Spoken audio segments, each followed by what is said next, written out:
more pugnacious than he was fighting for the love of his life. Yeah. And I got Adam Bowler on tonight because, you know, you got to give credit where credit is due. Sure do. Getting her home, we didn't see a lot of this under the Biden administration. You know, Paul Whelan and the other guy, you know, it took a long time to get them back, and they had to give up a lot for it. So respect for this happening. But for me, really, Elizabeth, it's a love story. Yeah. It really is. I talked to Chris so much, and he really had to hold on that he would get her home. He fought so hard to get her released. So glad to see that. Looking forward to the show. Chris Cuomo, take it away and have a great weekend. You too, my friend. Chris Cuomo here. Welcome to NewsNation, my brothers and sisters, where left and right come to be reasonable. Let us reflect on the reason for the season. We have an unusual overlap this year. Did you know that? Passover and Easter, same period. Passover begins at sundown tomorrow night, lasts until nightfall on April 20th, which is also Easter Sunday. One tells the story of the Exodus, Jews marking doors with lamb's blood, signaling the spirit of death to pass over them. Easter conveys the passion of the Christ, his death and resurrection, manifesting the belief in rebirth and the faith in renewal. Now, no matter your faith or the lack thereof, those messages, they sure resonate right now, don't they? Depending on your politics, your perspective on the president, and your perspective on the markets, it sure does feel to many, many of you as though there is a dark shadow upon us, and there is a growing, almost desperate yearning for renewal. But that's where I end the matching metaphor, because praying for divine intervention is not what it should take to have steady leadership in America. Personally, I want President Trump's efforts to succeed. I want better deals for America, especially those that improve prospects for the middle class. It is way past time they were the focus of our government's intentions. But why do we assume that what this administration is doing has anything to do with that? Because they say so? They say a lot of things that don't make sense or are soon contradicted. It's about bringing back jobs. No. We're going to forget about those tariffs. It's really about refinancing the debt. Yeah, that's what it is. We're going to tank the markets so it's cheaper to refinance. Oh, no. It's about financing tax breaks for the rich.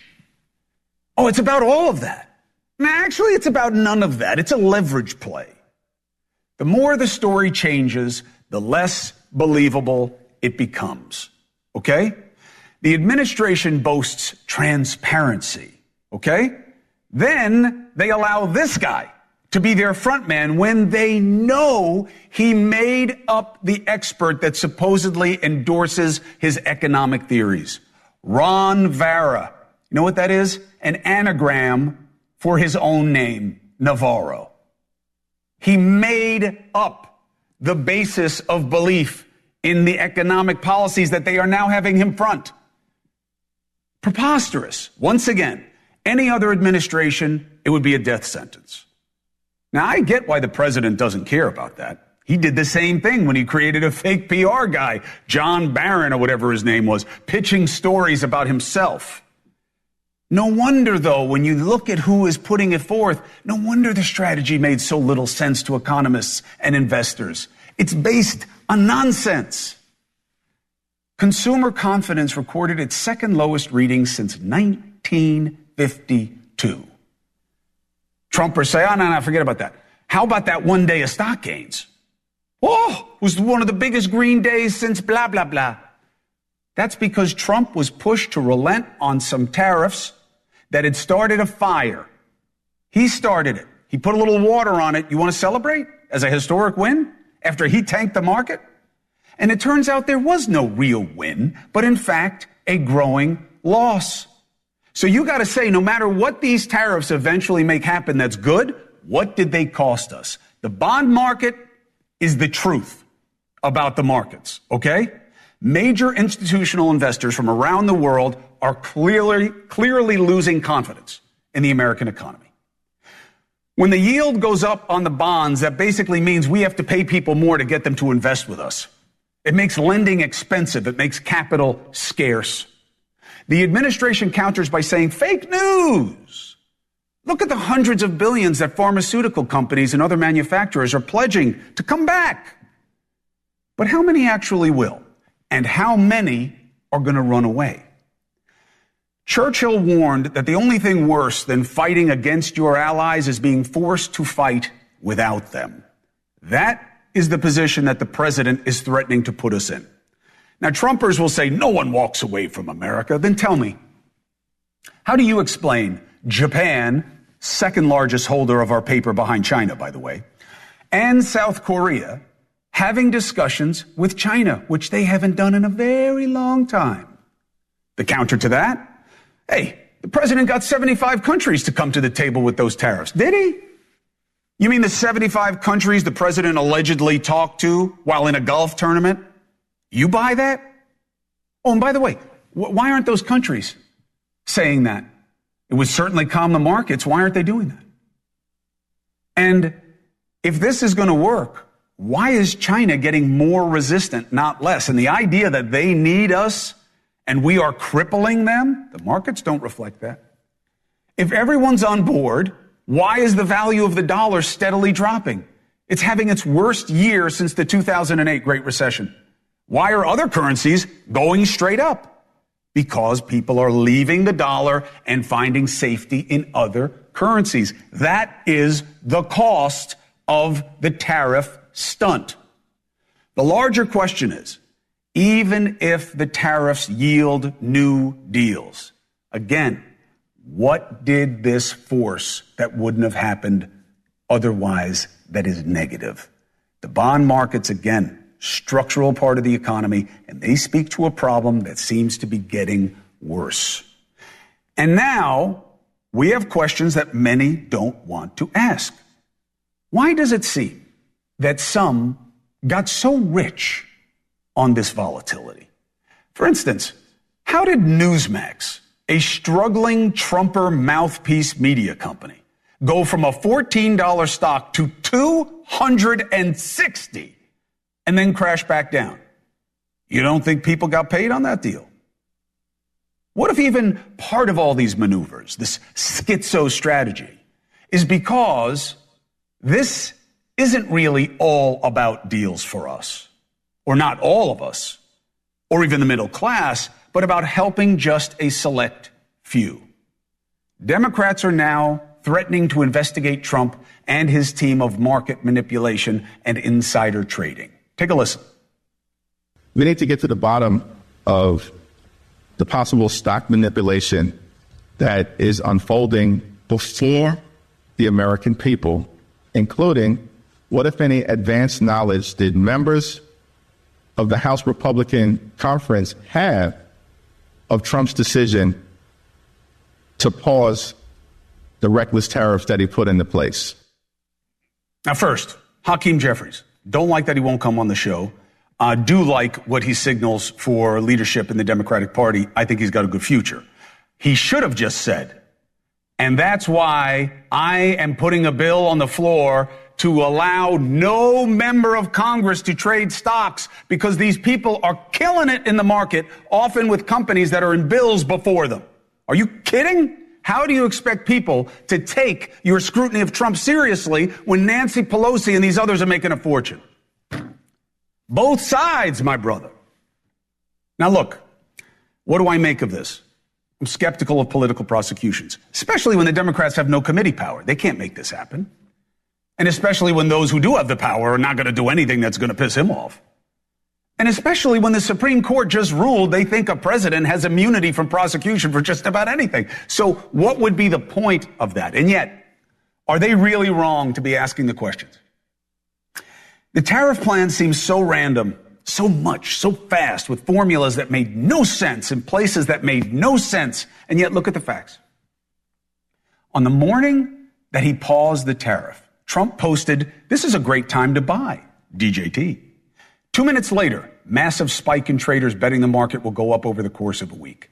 Unusual, because despite Trump's tweet, the markets were still tanking that entire week. But what about insider trading? There were extremely suspicious trades just minutes before Trump announced he was pausing the tariffs. Moments before he announced. You see that circle? You see that circle? 1 p.m., traders start betting big that the market's going to go up by the end of the day. How? Geniuses? An extremely risky bet. 1:15, Trump posts he's pausing the tariffs, causing the stocks to skyrocket. Whoever made those bets earned 2,000% in an hour. And look, but you don't know that there's any connection. Yeah, I know. But then why did Trump, in the Oval Office, brag that his billionaire friend, Charles Schwab, made a killing on the market the day he paused the tariffs? Charles Schwab. It's not just a company, it's actually an individual. And he made $2.5 billion today, and he made $900 million. That's not bad. So there are companies all over this country, okay, that are dying because they can't get their goods out of China. Just like Trump makes all his crap in China, by the way. They are dying. The tariffs that were put in place are crushing these companies, okay? All over this country, small businesses, the engine of this economy, are getting crushed. But Schwab, look, I'm as exhausted as you by political investigations. And I've reported again, members of Congress should not be able to invest in stock, period. But this smells bad. So let's talk about what happened in the bond market specifically, what it suggests about what is to still happen, and let's talk about these trades on the other side. So I got two better minds, okay? I got the founder of Tulu Capital Management, Spencer Hakimian, and Johnny McNiff is back, founder, chief investment officer of Modem Capital. So I need you both, fellas. Thank you. Welcome to each other. Thank you for coming on a Friday night. I don't understand two things. One, Johnny, why is the bond market doing what it's doing, and what does that signal about attitudes, not just in America, but around the world? So typically, when there's time of stress, as we kind of talked about earlier in the week, that you see bonds rally, yields go down as a safe haven, as the corner for the financial markets across the world. You buy the treasuries. You saw this decoupling start at the beginning of the week, which we've talked about as well, where yields started to go up, which is very problematic. One, for if you're trying to manage the economy, keep it from recession, and two, the price action is very odd and against kind of norms of throughout history. So you're watching that. It's putting pressure, one, on corporate balance sheets. It's putting pressure on all sorts of different models in terms related to that, in terms of auto loans, valuations in the stock market. And the fear became that, one, because of the volatility that we saw in the market, that there was forced unwinds by hedge funds and other leverage players in the treasury market. But then the bigger thing was the weaponization of the treasury market by potentially China selling, their holdings. They have over 850 billion of treasuries. And if they were selling that, they would put pressure on the bond market and cause that price action to happen. And obviously it was a very big concern to the Fed and the rest of the markets. So Johnny, the counter is, but it'll stop. They'll calm down. As soon as the deals start getting made and the tariffs, everybody gets comfortable with them. Yeah, this is America. Everybody wants to be here. Long term, you hope that happens, but there's destruction. There's a car wreck that's occurring, right? And there's damages that happen. And if you have this flight of capital out of the U.S., which we are seeing in the data, whether it's selling out of stocks, selling at the dollar, things that you highlighted, then those are the creditors to our country. That you don't want to have break down. So, these are ripple effects. These are butterfly effects that are associated with that. And these violent moves in the bond market are not healthy. It's why today you had the Federal Reserve president of Boston, Susan Collins, come out, and she said the Fed is standing by and ready to support the markets. That is not a positive sign when that happens. It helps the market stabilize, but they're saying that because they're concerned about what's going on and the price action that they're seeing. All right. Spencer's nodding like you're making sense, so I'll assume that he's right. Spencer, for you, let's put back up this graph. Dusty, put up the graph about the trades right before he made the announcement. Not that one. You know, the one that circles the trades. Yeah, there it is. All right, good. Thanks. So, Spencer, what is the argument to be made that ain't normal right there? That's not just you guys being smarter than the average bear. Well, Chris, thank you for having me on. Johnny, nice to see you. Listen, I cannot obviously definitively say anything happened. There is no evidence at this point in time to clearly suggest that any of this was anything unusual. But typically on midday, that's usually lunchtime on Wall Street. That's when option volume tends to be the lightest. It is pretty atypical to get a 10x surge in option volume, especially to the upside on something as broad as the S&P 500. And then just the fact that, it was 10 minutes prior to a pretty massive announcement that moved the markets substantially. So again, I cannot say anything, but the picture somewhat paints itself right in front of us. So you don't think it's wrong to be asking the questions. And when you listen to Johnny, what's your fear about what happens going forward, no matter what kind of deals Trump is able to make? This is much more important because this affects everybody. This affects, the equity market is a lot more important for investors because that's where, higher returns are. But the credit market, the bond market, not just the treasury market, but the corporate bond market is what affects the entire economy. Commercial banks lend based off of it. It's what the central banks actually look at. As Johnny alluded, Susan Collins, made some alarming comment today. Your mortgage is based off of it, your auto loan, your home loan. The companies we all work for get their short-term funding, which is called commercial paper, from this market. If we see dislocations in the corporate bond market, that is a massive, massive problem. This week, even earlier this week, as treasury yields were falling, credit spreads were rising significantly. That is not a good sign. That does not usually happen. That is a sign that banks may be becoming fearful to lend. Banks, all this uncertainty is hurting. So picking up just on what, Johnny said and he's totally right, about foreigners exiting, which it looks like it is happening. Even just domestically, there is so much uncertainty for banks and for lenders that, again, like you were saying in your opener, we may get some deals here on tariffs, and I hope we do, because I agree with the president on some stuff, specifically with like pharmaceuticals, with military production. But at what cost? At what cost is my question. And the cost cannot outweigh the benefits ultimately. Johnny, for non-MBA people, what is your biggest concern that you're watching for in the coming weeks? The rate market is the focus, and VIX, right? And to continue to watch how that moves around. 30% of treasuries, 30% of corporate bonds are owned by foreign institutions. They're a big part of the market. This is an issue for us from exactly what Spencer said, and that's got to be the focus. Stocks are going to move up and down. We've seen, a correction already kind of occur there, but the bigger concern is the rate market and how that functions, and that there's liquidity there and people can finance themselves. And that's the focus that I'm going to watch is on my radar right now. Spencer, I appreciate you. Thank you for coming on. Welcome to the show. Johnny, I appreciate you popping in again. It doesn't breed confidence in the audience that every time you're on the show, it seems like you're in a different place. But I want to tell you, every time you're on the show, the shot gets a little bit better. So you should thank your wife, because I know she's the one who's in control of who's doing the shot. By the way, I want you to know that. John McNiff, thank you very much. We'll do this again. Thank you very much for keeping us educated on this. Let's take a break. 4 minutes and 35 seconds. When we come back, this has been some story. Ballerina Ksenia Carolina, boy, she got jammed up for nothing, this 33-year-old. And nothing happened during the Biden administration. You gotta give credit where it's due. This cat, Adam Bowler, you can say what you want about the administration.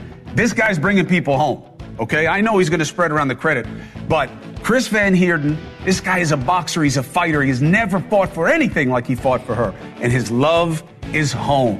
And I, for one, am overjoyed. I hope you are also. I want to just give a big round of applause to Adam Bowler and how he got this done when we come back.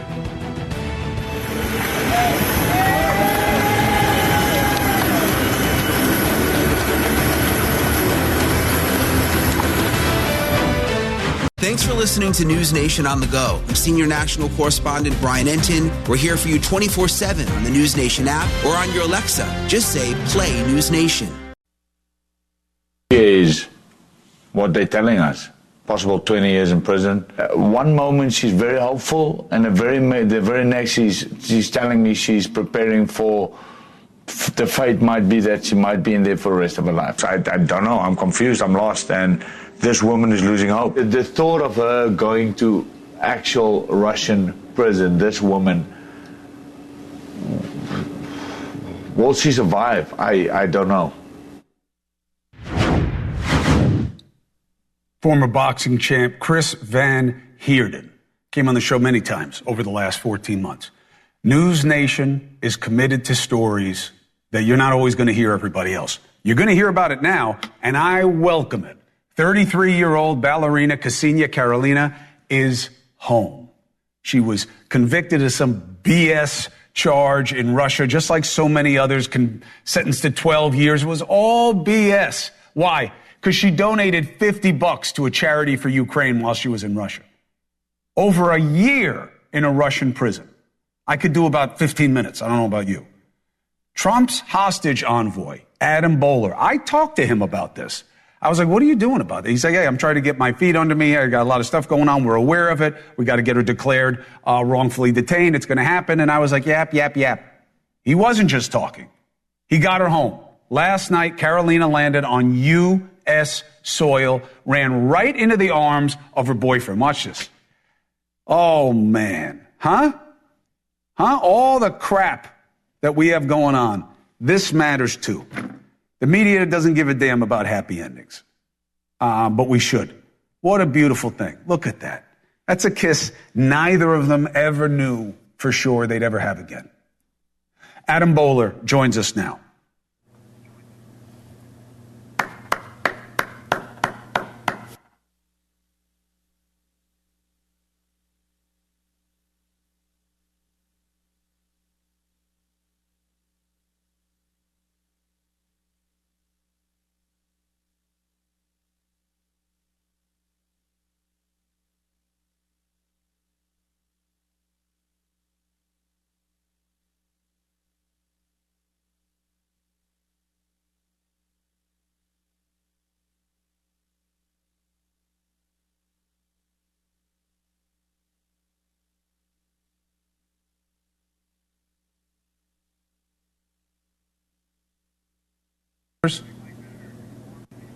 We did. It was a trade. And so it was a goodwill trade between two countries, between us and Russia. And we did let go one nonviolent criminal for her. Let me ask you something. You know they're not acting in good faith. You know they just take people as chits. How do you negotiate with somebody who you know is just really abusing everything that's supposed to matter? Like, how do you deal with them on those terms? I have two jobs for the American people. One is if there's Americans abroad, I want to bring them home. And the second is to keep Americans home safe. So you're right. The question that you're asking me refers to the second portion of the job in terms of how you keep a barrier around it. In this particular case, this is in the context of a broader deal between countries, we hope. I think, Steve Witkoff headed over to Russia, and this is really a goodwill gesture. So it's part of a broader, de-escalation. If that were to work, then I think we should have all Americans from Russia home. So that's my hope. If that doesn't work, then we need to go to Plan 2 to get all the Americans home in Russia. Adam, I'm watching this video of her getting off. First of all, did you get a chance to talk to her? Yes, I spoke to her both on the plane and then afterward.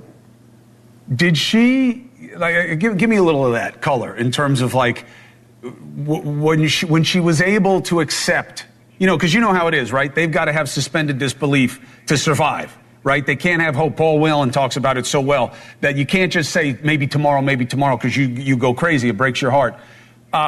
What was that like for her to finally realize she could let go, that she was actually coming home, it was real? Ksenia had spent about 14 months in a Russian penal colony. And so that's pretty, the conditions are not particularly pleasant. She described it to me as the summer camp from hell, because you have a specific tied schedule. People are pretty dreary. I asked her if she had any friends, and she said some acquaintances, but people don't talk. People are depressed to be there.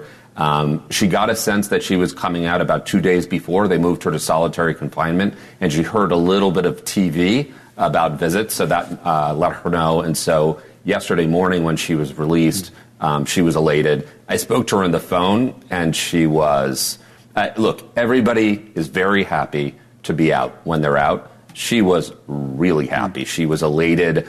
She hadn't seen Chris in such a long time. So you could tell she was, she was very appreciative. Who is the guy in the green jacket? Isn't he a filmmaker?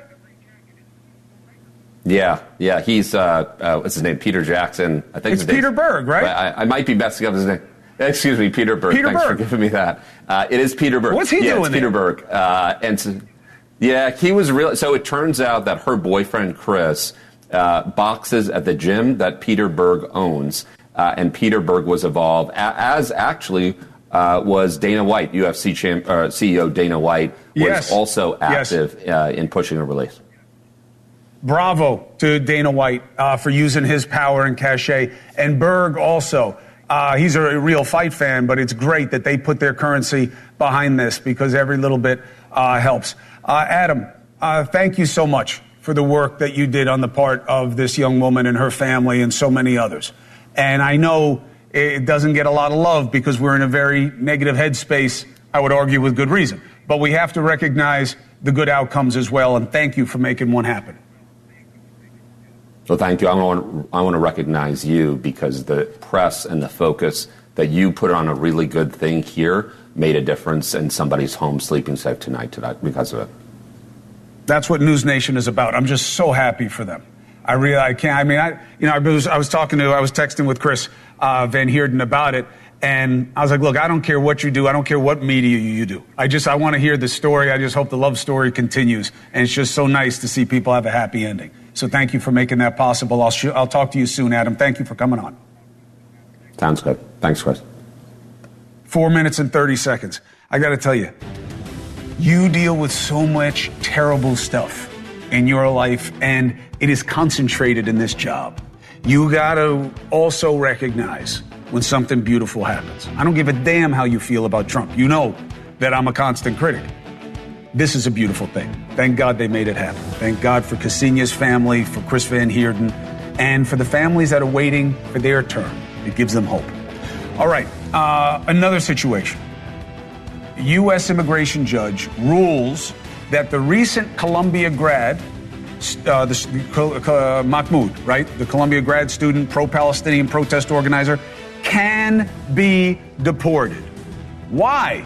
What does it mean about free speech? Alan Dershowitz and I go at it about this next. This is Cuomo on NewsNation's audio stream. Available 24/7 on the NewsNation app. Or just say, Alexa, play NewsNation. In Louisiana ruled recent Columbia grad student and pro-Palestinian activist Mahmoud Khalil can be deported from the U.S. Government claims he's a green card holder, right? That's just true. It's not a claim. But they claim he was tied to some of the violent protests on Columbia's campus over the war in Gaza, and that he presents an adverse foreign policy consequence to the United States. His supporters argue this was a crackdown on what he was saying. So, how does legal scholar Alan Dershowitz see it? Joins me now. The argument, Professor, is you don't like what he was saying, so you're getting rid of him. This is a political choice, and it is an infringement on the speech that we're supposed to hold dear. Why did the judge decide this way? The judge decided it because he's not an Article III judge. He's not a constitutional judge. He works for the administration. This is not a surprising opinion. This is the beginning, a very, very early beginning of a process. It will ultimately go to an appeal. Then it will go to a federal district court judge. And it will be very uncertain how it will be decided. Look, a green card holder is not a citizen. If you or I were deported based on what is alleged against this guy, of course it would be an easy case. That would be easy. But a green card holder, this is the argument of the administration, holds his green card conditionally on not violating the laws. And one of the laws, I don't like the law, particularly the McCarran Act, says that you can be deported if you do things that are inconsistent with the foreign policy of the United States. So the real question is going to be, what is the constitutional status of a green card holder? If he were just a visa holder, very easy. You just snap your finger, you get rid of any student visa holder. There's no due process requirements other than to prove he's the right person. And he said those things. Green card's a little harder. So it's I think this case will ultimately make it to the Supreme Court. And it will be a very complex, nuanced First Amendment issue. It will make law. I'm afraid it may make bad law, as Justice Oliver Wendell Holmes once said, hard cases make bad law. And it's the beginning of the process. We'll have to see how it comes out. And one more difference. One more point. It may be that the State Department has more evidence against him, but they want to have a test case. So they said the only reason we want him deported is because it's in violation of this McCarran Act law. We want you to give us that power. If the court rejects that, they may come back and say, but we do have evidence that he may have defrauded the government when he got his student visa or when he got his green card. So this is going to be a complex case. We don't know the resolution ultimately. What do you make of the argument that he's a guest and you have some due process rights, but you're a guest and we invited you here? We felt that you weren't straight with us about what you were about when you came here, and you're engaged in things that we don't just find pro-Palestinian. We think that you are anti-Semitic, and we think that you were encouraging people to support a terroristic organization as designated by us. Get out. Well, that would be a very strong argument if it was a student visa. Student visas, they're here just as guests. Green card holders are not here as guests. They have a different status. Now, the First Amendment argument is a little overstated by his proponents. He can speak and say what he wants. In fact, he got his largest audience while he gave a press conference while in detention. And if he were to be deported, he could become the most popular anti-Israel, pro-Hamas speaker, speaking from Syria, Qatar, ever he wants to. So this is only partly a First Amendment case. It's much more a case about whether he has the right to be in this country. And he's not just a guest. He's a permanent resident, married to an American citizen, about to have a baby. I don't have particular sympathy for him because he has issued pamphlets that seem to have justified the killing of babies and innocent people. On the other hand, if he were a citizen, he'd be entitled to do that. So his status is going to be very important. If he did, in fact, commit fraud in order to get his green card, that will make the case easy. But so far, we haven't seen evidence of that. Professor, I want the audience to know that this is a good reminder of who you are. You hate everything this guy says, and you have defended as much as anyone has his right to say it and whether or not this case is a good one. I respect that. Professor, thank you for making the case. Appreciate that. I've defended Palestinians. I've defended Nazis. I've defended communists. Mostly they've been citizens. Trump. It's an interesting case because of his status. It will tell us. Well, by the way, if you have any children or grandchildren who are going to law school and want to know what to do for the next 5 years, become immigration lawyers. That is the hottest area of law. We're going to see immigration law in this country tested by this administration, and the courts responding. If I were a 25-year-old, that's what I would be doing, going into immigration law and defending the rights of these terrible people. That's what lawyers do. Professor Dershowitz, thank you and appreciate the career advice. Where were you 25 years ago when I was 25? I'll talk to you later. 4 minutes and 15 seconds. Democrats in Congress, this threat to take a look at the stock trades, this point on going after his deportation policy.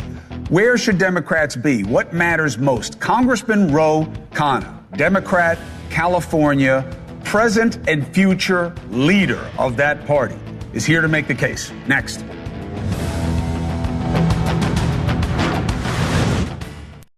Across America. This is just into the NewsNation newsroom. NewsNation's weekend team has you covered. New information this weekend. A lot to unpack there. All day, all weekend long. We thank you for making time. We certainly thank you for your time tonight. Weekends only on NewsNation. The biggest trials in America, and Banfield is all over them. Lori Vallow, Karen Reed, Rachel Morin, the Menendez brothers. The case isn't closed until you've seen it on Banfield. Weeknights 10/9 Central, only on NewsNation. Schwab. It's not just a company, it's actually an individual. And he made $2.5 billion today, and he made $900 million. That's not bad, because, he's a... Bad form, bad politics, but illegal? Should Democrats really try to investigate Trump over the market moves? Now, even can they, or is this just posing? And why are they opposing Trump's immigration policies when he won in part because people wanted to correct the Democrats' lack of action? California member of Congress, Democrat Ro Khanna, joins me now. Good to see you, my friend. Great to see you, Chris. Thanks for having me. So let's take these both on. The market moves, Hakeem Jeffries, another leader of your party. You don't have the committees. You can't make this happen as a committee. Why posture? Well, what we should push for is two simple rules. One, no elected official should be giving stock tips. And two, we should ban members of Congress from trading stock. I think those are both bipartisan. They're common sense. Let's not personalize it. Nancy Pelosi is going to punch you in the face, Ro. What are you going to do when Nancy Pelosi punches you in the face? She's smart enough to see the public sentiment, but I think it's an obvious rule. But look, right now, I don't know if Trump broke the law or not because there's no rule against it. But you pass a law in Congress saying no elected official should be commenting in terms of recommending whether you buy or sell stock. And secondly, you say no member of Congress should be engaged in the buying or selling of stocks. I think you'd get 70 to 80% approval on this. And I look at someone like a Chip Roy or Buttigieg, who you've had on the show, and they're for some of this. Yeah, they should. I mean, it's crazy that you guys can trade stocks even in companies that are in bills before a committee that you're on. It's just nuts. It really is nuts. I appreciate your position on it. The immigration policy is a tricky thing. We just had the case where even if this guy, whether he's an MS-13 or L Tren member or not, the way that it was dealt with was wrong. They've got to bring him back. Don't you have to be careful, though, Ro, in going after Trump for trying to clean up the situation that your party created? Trump was elected to make sure that there's a secure border, but he was not elected to trample on people's due process. You know, I'm going to Yale Law School on Tuesday to give a speech on this. I mean, 9 Supreme Court justices unanimously agreed that this person has legal rights and you have due process. You go back and look at Lincoln. He says, my problem is not making sure that the murderers get justice. It's just making sure that before you give someone justice, that we know they're a murderer. That's all we're asking. If there's person's actually an M13 gang member, fine, deport him. But how about we find out whether he's actually a gang member first? And that's what the Supreme Court, I was proud of the Supreme Court, that they unanimously said he is entitled to due process. I don't differ with you on the point. Due process, you'll probably know who said it, that those are the two most important words in the law, due process. But politically, don't you risk being on the side of the bad guy? That Democrats are trying to fight for the rights of gang members to stay in the country? I think that's the first blush look, but this is a deeply fair country. You know, why they were upset is 8 million people came across the border. They want the border to be secure. But what they don't want is people's rights to be violated. Did you hear about that town, a Trump town, where 3 kids were detained, kids in 8th, 11th grade, and Trump voters organized to say, no, don't detain the kids. A lot of Trump voters are decent people who love the Constitution. Just because they have legitimate concerns that people are coming across the border without documents doesn't mean that they want to take away constitutional rights from people in this country.